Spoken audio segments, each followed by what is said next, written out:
Tanya dalam dunia dibimbang kiamatnya kalau kiamat. Cukup le bencana-bencana yang dibina Allah. Wah manusia lalu dengan narkoba, manusia sibuk dengan maksi, manusia sibuk dengan yaitu ada lain. Semua manusia yang semua beribadah Allah. Tujuh karena manusia hanya ibadah Allah. Manusia hanya ibadah Allah. Dia berkata, mandi manusia hanya itu. Beda fikir yaitu Allah Taala nyolalo. Hana. Wala tahsabanna Allah Ta'ala jangan kau sangka Allah Ta'ala zalim. Ya orang yang zalim itu ulama. Kafir dikana di ulama. Urung Islam bahkan fitnah di urung Islam. Urung sare, urung pati. Jangan kau sangka Allah Ta'ala itu zalim.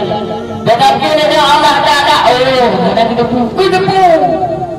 Oh Allah Ta'ala ada depu pakau. Oh malaikat anaknya. Kata dikatakan manusia sudah hilang akalnya. Manusia mana fikir akal.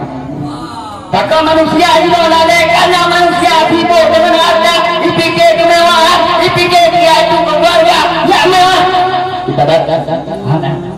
Di sini itu manusia lalai, wak lalai manusia hana ibadat.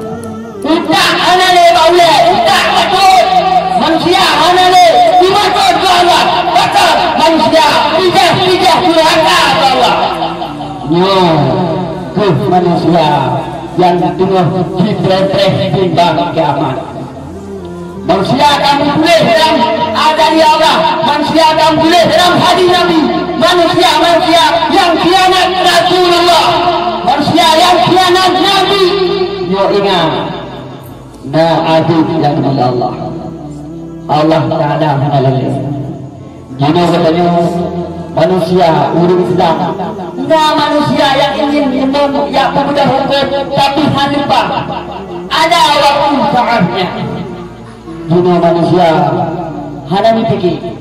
Dan orang ada fikir, nah saat umat Islam ada dunia akan pakai sebagaimana kali pakai masa Nabi. Han mustahil.